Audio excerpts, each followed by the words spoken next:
What if I told you that brain fog after lunch, the 3 p.m. crash, and names slipping away have nothing to do with aging, and nobody ever connected them for you?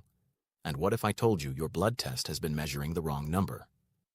The New England Journal of Medicine found that blood sugar damages your brain decades before any diagnosis. This is not a diabetics problem. In 15 minutes, I will show you 5 signs it is already happening and 5 ways to stop it. Stay with me.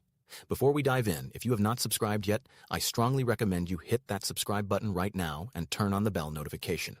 That way you will never miss another health tip made just for you. If you enjoy this video and find it helpful, please type the number 1 in the comments below. And if you feel like I could do better or cover something differently, type 0. I read every single comment and I genuinely use your feedback to make this content more useful for you. Every year, millions of adults over 60 receive their routine blood work and hear the same word back. Normal. Blood sugar normal. Cholesterol borderline, but normal. Everything in range. And they drive home feeling relieved. Because normal means nothing is wrong. Normal means the thing they were worried about is not happening. Normal means they are fine. Except here is what normal actually means, and what it does not mean for your brain. A fasting blood sugar of 115 milligrams per deciliter is considered normal by most clinical guidelines. Not prediabetes. Not a red flag.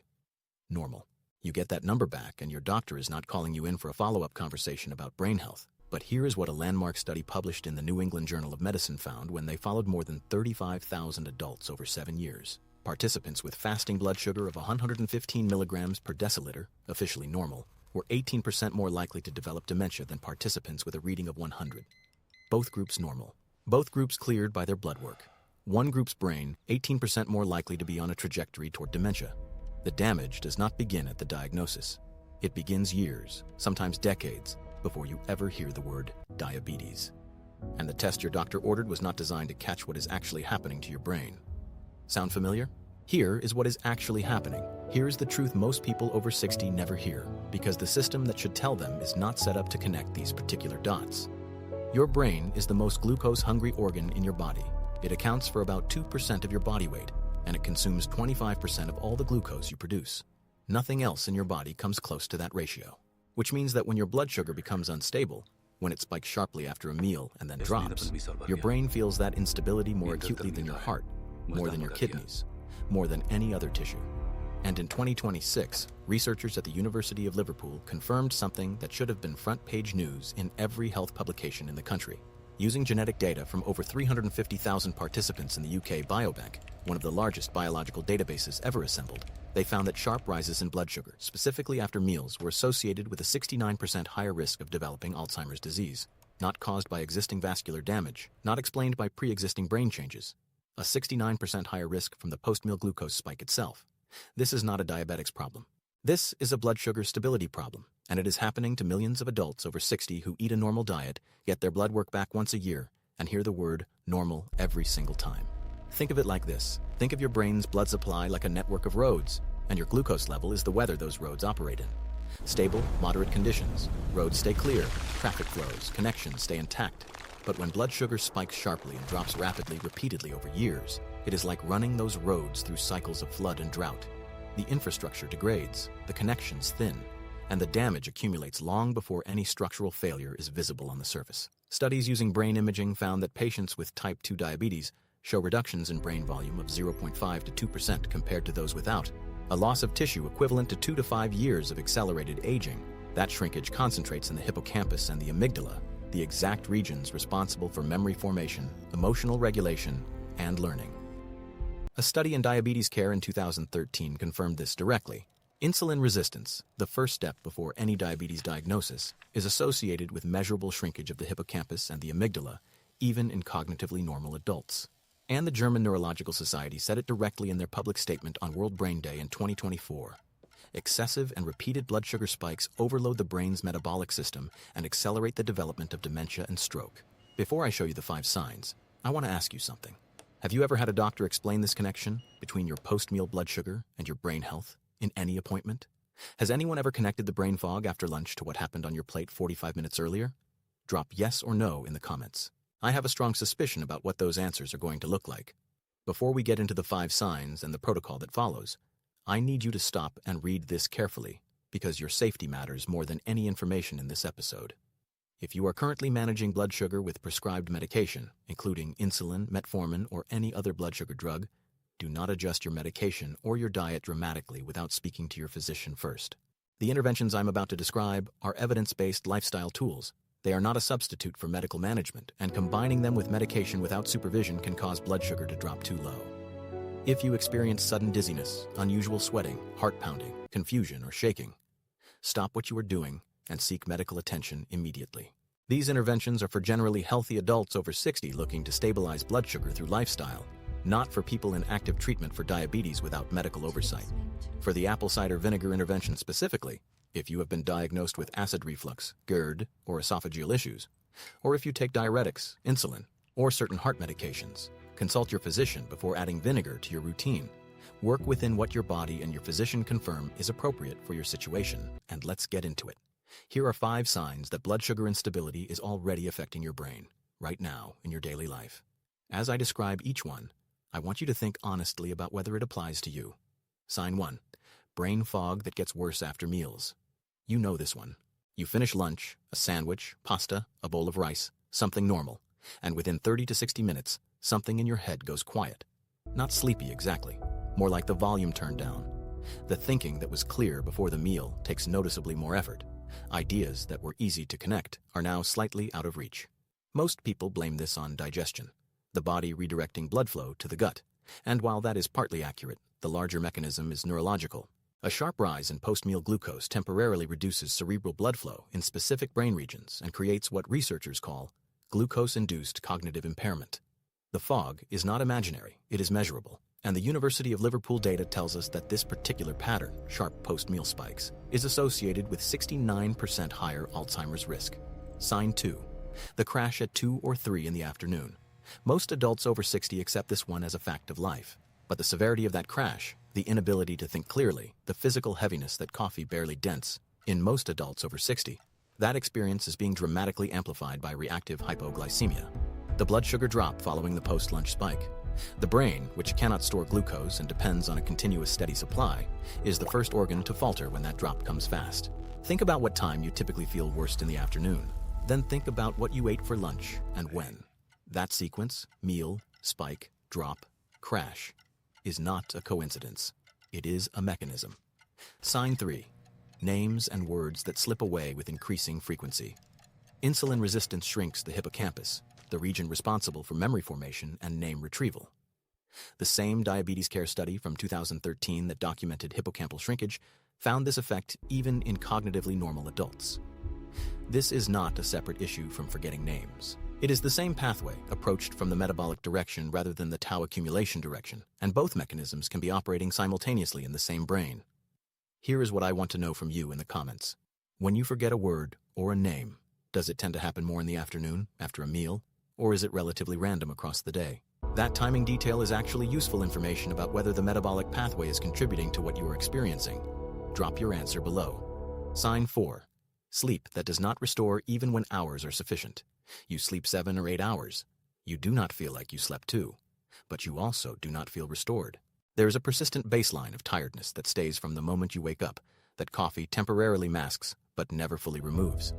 Blood sugar instability disrupts sleep architecture in multiple ways simultaneously. Elevated nighttime glucose triggers cortisol and adrenaline that fragment deep sleep. Reactive hypoglycemia in the middle of the night activates a stress response that pulls you out of slow-wave sleep and into lighter stages. And chronically elevated insulin levels suppress the GABA system, the brain's primary inhibitory network, reducing the depth and duration of the slow-wave sleep your glymphatic system requires to clear toxic proteins from brain tissue overnight. 8 hours that feel like 5. Not because you slept poorly in the obvious sense, because the restorative stages were repeatedly disrupted by metabolic fluctuations you never felt consciously. Sign 5. Decision-making and sustained focus that take noticeably more effort. This one is the quietest of the 5. You can still make decisions, you can still focus when you have to, but there is a friction to it now that was not there 5 years ago. Starting a task takes longer. Holding a single thought long enough to act on it requires something that feels almost like physical effort. The prefrontal cortex, governing executive function, sustained attention, and decision-making, is exquisitely sensitive to glycemic variability, not just average blood sugar levels, the swings, the spikes and drops. A 2024 meta-analysis confirmed a positive correlation between glycemic variability and Alzheimer's risk independently of average glucose levels, meaning even if your average is acceptable, the instability itself is doing damage in the circuits that run your thinking. That is the whole mechanism. The blood sugar is not just making you feel worse in the afternoon. It is changing the physical structure of the brain regions you depend on every single day. Quick question, and I want a number in the comments. How many of those 5 signs apply to you right now? Not which ones, just how many. 1, 2, 3, 4, or all 5. Drop the number. Because if we can understand how many people watching this are carrying 3 or more of these simultaneously, that tells us exactly how urgently this information needed to reach you. Here are 5 interventions. Each one directly targets the blood sugar instability we just described. None require a prescription, none require eliminating foods you love, and the research behind each one is peer-reviewed, specific, and applicable starting today. Intervention 1. The 10-minute walk after meals. Why this matters? When you walk after eating, even for 10 minutes, the contracting muscles in your legs activate a glucose uptake pathway that works completely independently of insulin. Your muscles literally pull glucose out of your bloodstream during movement without requiring the insulin key to open the cell door. This single mechanism reduces the post-meal glucose spike by 25 to 35%. That's 69% elevated Alzheimer's risk associated with post-meal spikes. A 10-minute walk after lunch and dinner begins reducing the exposure to that mechanism immediately. How to do it?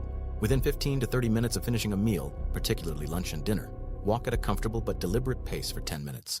This does not need to be brisk. The mechanism works with gentle, sustained movement. If the weather is poor, walking in place works. If mobility is limited, gentle movement of the legs while seated produces a partial but measurable effect. What to focus on? Consistency matters more than duration.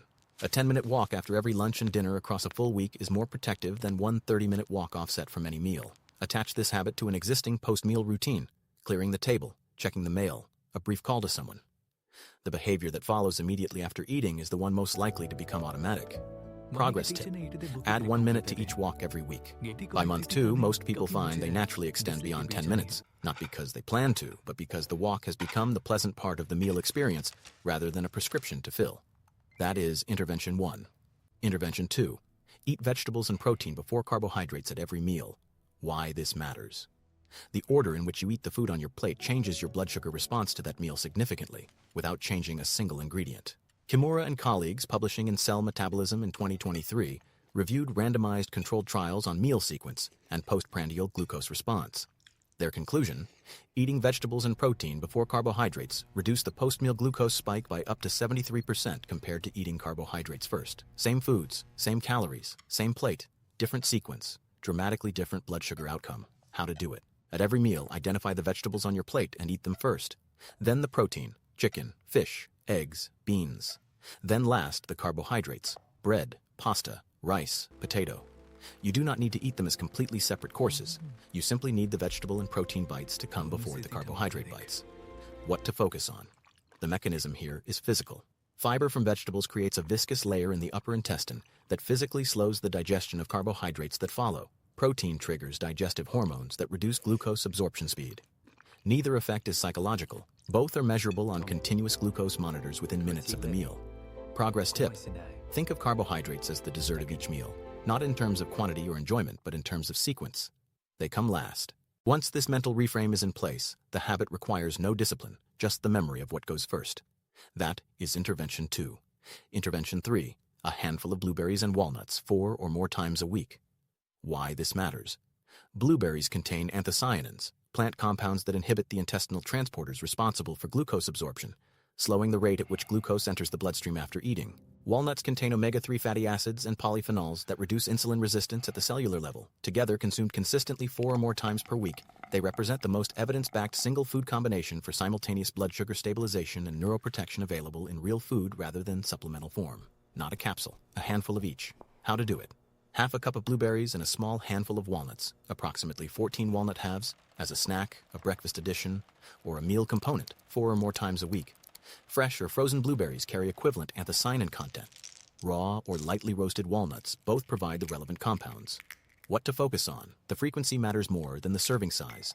4 small servings per week is more protective than 1 large serving on a single day. The biochemical effects, both the anthocyanin pathway inhibition and the cellular insulin sensitivity improvement, are cumulative and require regular presence in the system to maintain their effect. Progress tip. Add blueberries to your water or morning routine for the first week before shifting to a regular snack pattern. This creates an early habit anchor before any decision fatigue builds around the behavior later in the day. That is Intervention 3. Intervention 4. Apple cider vinegar before carbohydrate-heavy meals. Why this matters. The acetic acid in apple cider vinegar inhibits two enzymes in the intestine, alpha amylase and alpha glucosidase, that are responsible for breaking starches down into individual glucose molecules. Slower breakdown means slower absorption means a smaller, slower glucose spike.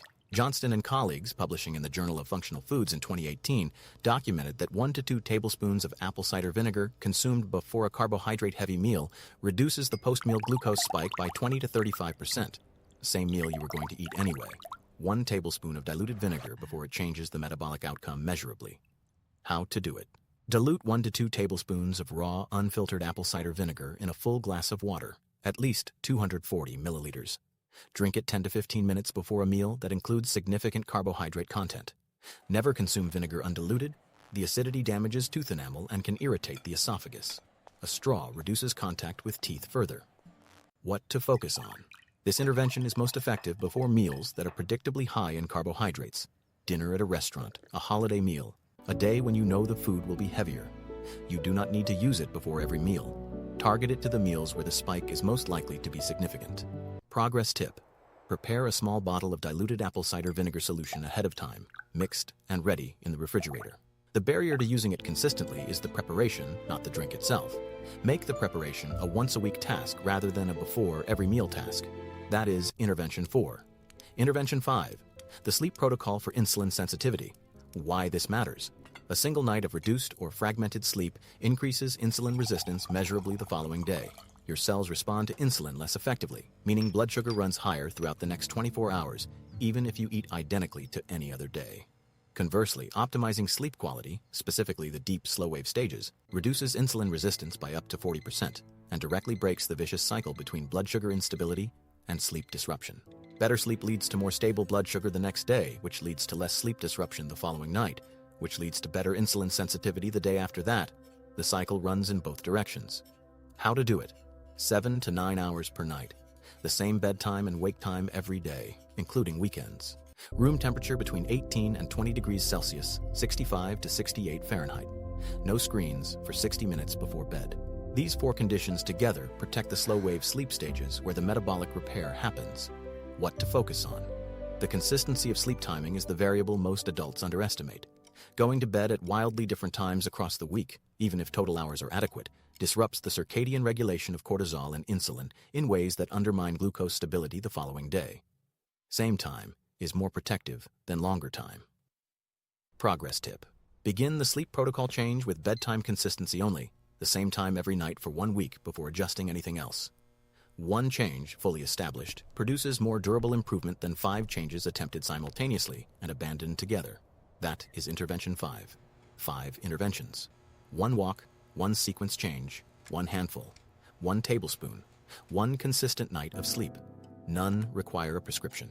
All 5 are available to you starting today. Here is a question before we close. Which of those 5 feels most immediately applicable to your daily life right now? The walk after meals, the food sequence, the blueberries and walnuts, the vinegar, or the sleep consistency? Drop the intervention in the comments. The one that is easiest to start today is the right place to start, and knowing which one that is tells me what to cover more deeply in future episodes. And if you want the complete 30-day system, every intervention mapped out day by day, the full glucose management protocol, the nutrition guide, the sleep optimization plan built specifically for adults over 60, the complete system is linked in the description and pinned in the first comment below. 5 interventions, 30 days. Every study cited, no guesswork. The link is there when you are ready for the full roadmap. After your next meal, get up and walk for 10 minutes. That is the entry point. Not a glucose monitor, not a specialist referral, not a new diet that eliminates everything you enjoy. A 10-minute walk after your next lunch is a brain health intervention. The research says so. And the cost of it is exactly the 10 minutes you would have spent sitting anyway. The people who protect their brains most effectively over 60 are not the ones who received a diagnosis and panicked. They are the ones who understood a mechanism, a specific connection between what they ate when they moved and what was happening to their hippocampus, and made 5 small adjustments that added up to a different outcome over months and years. Your brain has been running on unstable fuel. Not because you did anything wrong, because nobody connected these dots for you until now. The connection has been made, the interventions exist, and after your next meal, you can act on one of them. Here's to living life on your own terms. Next episode. If you have been waking up at 2, 3, or 4 in the morning and lying there staring at the ceiling, we now know exactly what that interruption is doing to your brain overnight, and specifically how it connects to everything we covered today. The lymphatic cleaning system that removes the toxic proteins associated with Alzheimer's runs during deep sleep. What wakes you up at 3 a.m. is interfering with that system in a way that is specific, measurable, and correctable. That episode is coming next. Do not miss it. But right now, if what we covered today about names slipping away, words not coming, and the hippocampus shrinking under metabolic pressure connected with something you have been experiencing personally, there is an episode already waiting for you on screen right now that goes much deeper into exactly that. In our last episode, we covered what Stanford University published in 2026 about why proper names are the first memories to go, what the 3-second silence when you reach for a grandchild's name is actually measuring in your brain, and the 5-minute daily practice that directly rebuilds that neurological pathway. Everything we discussed today about insulin resistance and hippocampal shrinkage is the metabolic side of what that episode explained from the tau accumulation side. The two videos together give you the complete picture. That episode is on screen right now. Watch it next. It will make everything we covered today land at a completely different level. If you enjoyed this video, please leave a comment with 1. If not, feel free to comment with 0. Your feedback means a lot to us. Don't forget to like, share, and subscribe to our YouTube channel for more content like this. Thank you for watching. And here's to living life on your own terms.